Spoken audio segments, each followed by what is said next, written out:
we're going to take an inside look at what happens here at McWhorter Custom Rifles. What goes into making the most accurate hunting rifles in the world.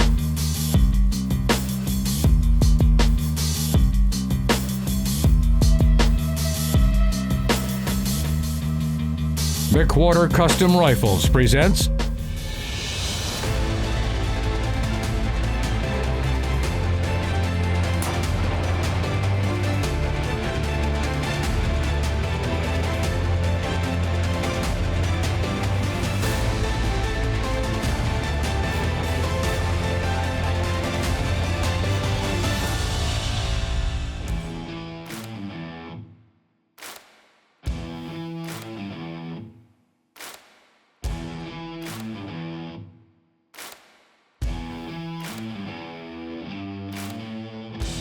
This week, folks, we're going to take an inside look at what happens here at McWhorter Custom Rifles. What goes into making the most accurate hunting rifles in the world. You don't want to miss this, and get your credit cards ready. Precision Hunting TV is brought to you by McWhorter Custom Rifles, Macmillan Fiberglass Stocks, Swarovski Optique, and Extreme Wildlife Adventures. At McWhorter Rifles, when a customer contacts us, either by phone or email, we try to give them a series of questions and give them a consultation to determine exactly what their need and their intended use is going to be. We want to know what animals they're going to hunt, what type of hunting they're going to do, whether it's going to be from a fixed position, blind, stalk hunting, so we can determine what weight rifle we might suggest to them. And we want to determine how far that they want to be able to shoot with the weapon and with the optics that we prescribe for them. So once our customer has told us what he wants to hunt mainly and how he wants to hunt it, we'll make a recommendation as to caliber and bullet selection. Say, for instance, a guy has told me that he's going to hunt mule deer and whitetail 90% of the time. He wants to be able to shoot out to 1,000 yards. You know, we've got many options, but I might say, all right, let's do a 6.5 PRC, and let's do it on our new Zenith stock, because this is made for long range shooting. It's got negative comb, it's got a very slight toe angle, going to reduce muzzle flip at long range. It's lightweight, it's got a vertical grip, thumb positioning, so I would recommend this stock. If he didn't like that, we might go to our Apex, we might go to our Pinnacle. We've got several options that would fit his needs. I might then say, all right, let's do it on a board and action.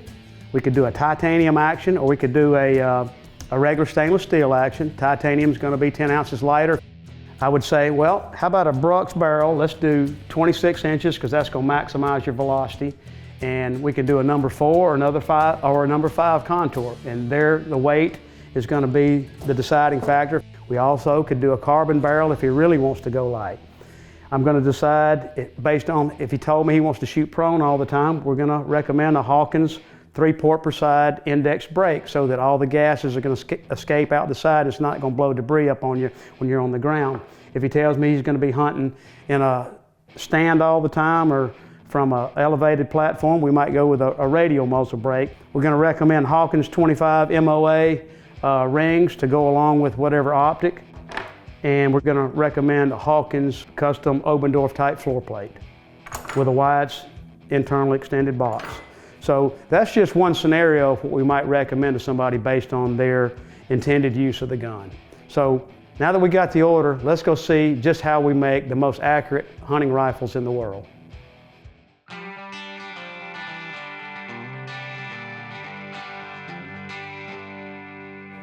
All right, looks like you did a pretty good job on this one.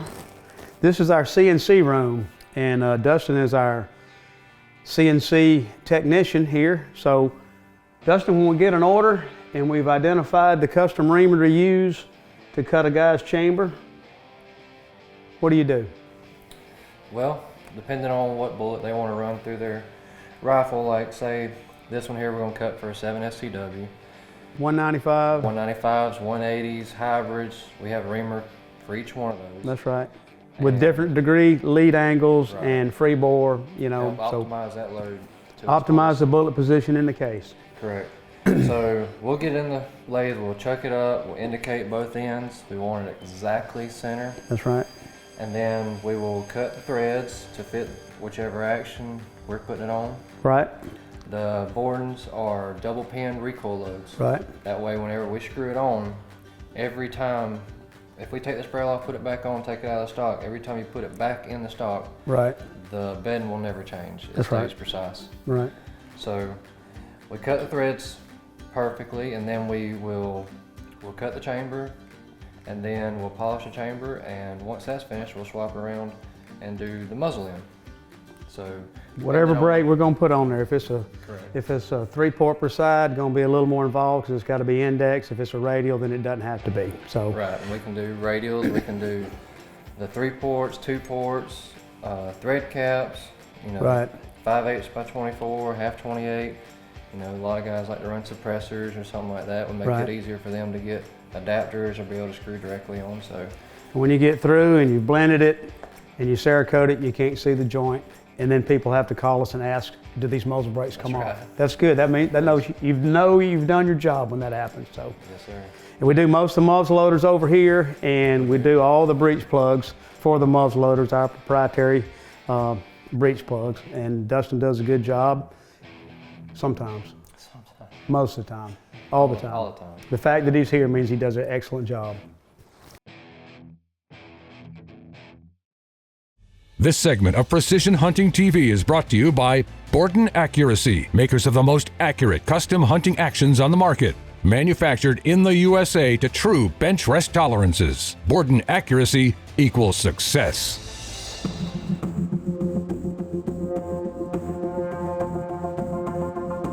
After the threading and chambering process, we come back to the paint room where we prepare our metal for our Cerakoting. So we first stick it in a vat of a degreasing solvent, and then we take it to a bead blast cabinet where we get the metal down to a finish that's conducive to our Cerakote finish. That consists of a 2-part process. It's a hardener and the paint process.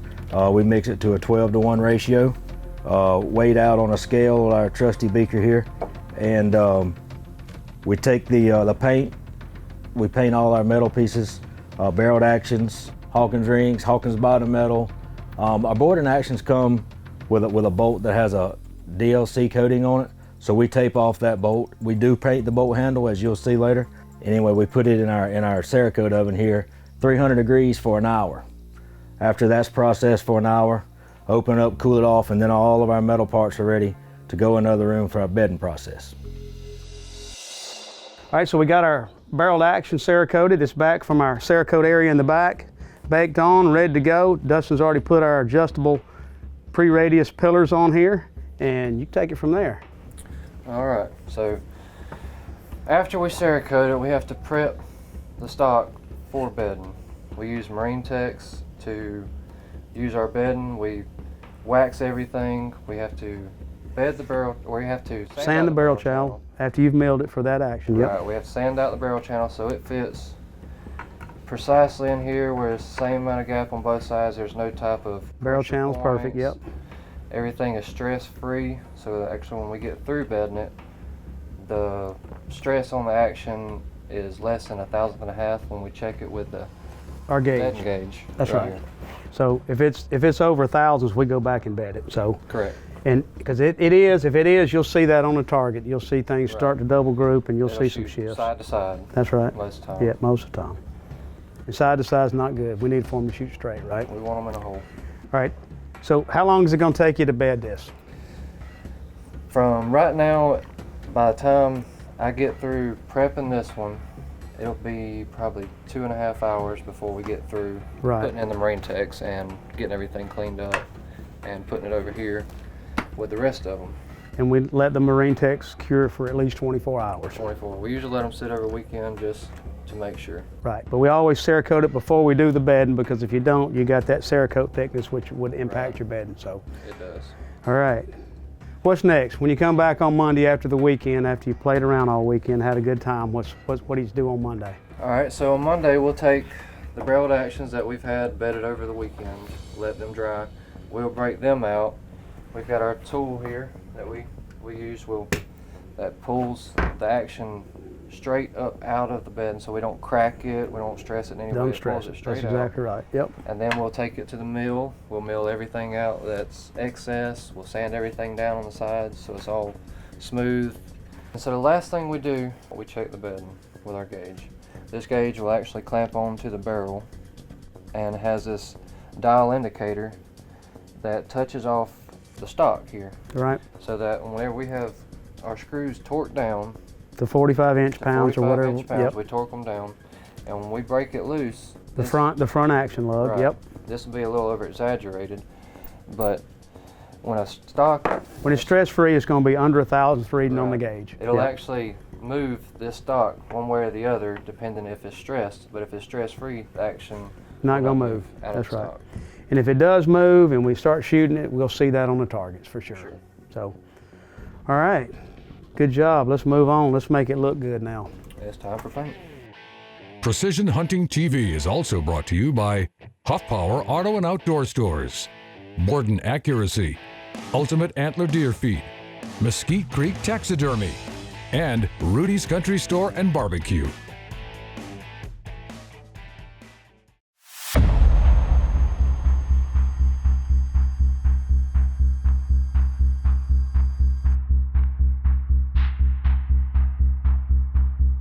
So far we've gone into the thread and chambering, we've Cerakoted the metalwork, we've bedded everything, checked it all out, milled it all out, and now it's time to paint. So we have a few paint patterns here at McWhorter Rifles, and I'll let DJ go over kind of what our patterns are and what we use to paint our stocks. Okay. This here is one of our abstract patterns. Seems to be growing a lot of popularity here lately. Fairly simple, just one of our most requested right now. We have one of our new lichen patterns. It should be a pretty popular pattern once this gets out. And all these start with a base color and of Cerakote is what we use. And then we come back over and put the finishing top coats on it. And this is a shadow grass pattern we do. We have this in a couple different series, from a rust to a more of a ghost looking like this. And like I say, all of our stuff starts with a Cerakote base coat. Then we apply over the top with the Cerakote colors to fit the patterns. And then there's a finishing coat of Duravelvet that goes on last to help secure all the paint. Gives it that extra. It's a top coat finish, that's right. Nothing glossy, just a protection coat, pretty much.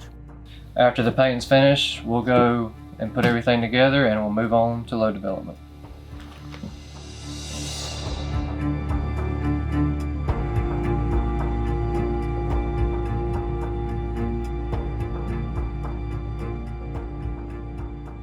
All right, so when we finish a gun up front, we get everything checked out, the bedding checked out, and everything is perfectly done. We bring it back to the back, and this is where we mount our optics, and this is where we load develop for the gun, break in the barrel and load develop it. And so tell us a little bit about what happens back here in the back after you get a brand new gun. Well, we got a 300 Win Mag right here. We just mounted a Cerakote Z6 3-18 by 50 on it. First thing we're going to do, of course, clean the barrel, run a patch through it, make you up a dummy round, case with no primer in it. Locate the lands. Locate the lands, make it, I usually make it 15 or 20 thousandths longer than I know where it needs to be. Find the lands, find your jump, and then start off with a known node, powder charge it, say with a Win Mag 76.5 of H1000 or 77 grains. Start out, shoot 3 bullets with a known load, known length. If we get side to side, get vertical, change powder charge, change projectile length, and then kind of just go from there. Read the target. Yeah, read the velocity, targets. Read the targets. And, just try to get it shoot the best we can. But we do weigh brass, and we keep all the brass within a grain, and we record all that. We got a load card for every rifle that we've ever done and exactly what it shot, what the brass weighed, and the targets go with them. So this one's ready to go get you started breaking it in and load developing it. So let's go get that done.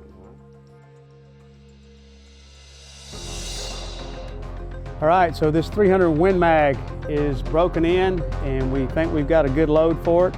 We're going to shoot it one last time and validate the offset on the 0, and then we're going to take it and shoot it at range.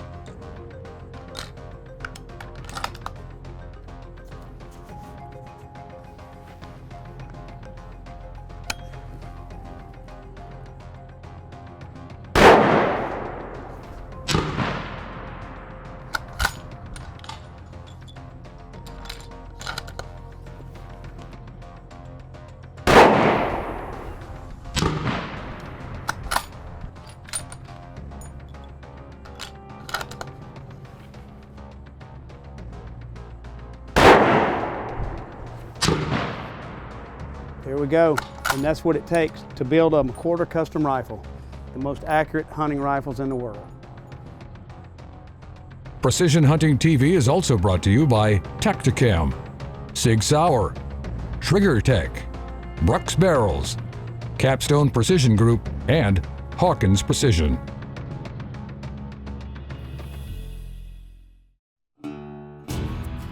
This segment of Precision Hunting TV is brought to you by Rudy's Country Store and Barbecue, real Texas barbecue.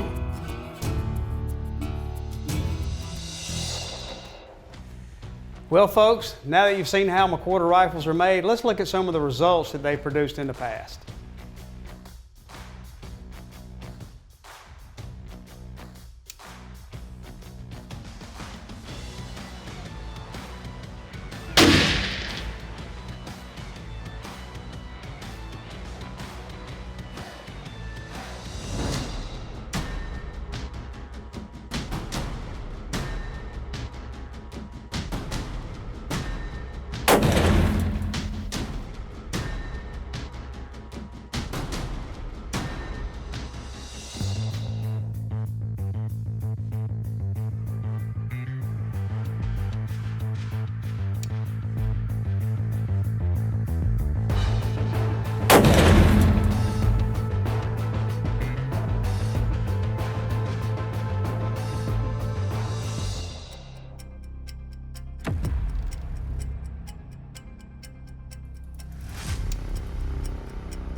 Folks, if you are ready to start making these kind of shots a reality, visit our website or give us a call for a consultation to start building your dream rifle today.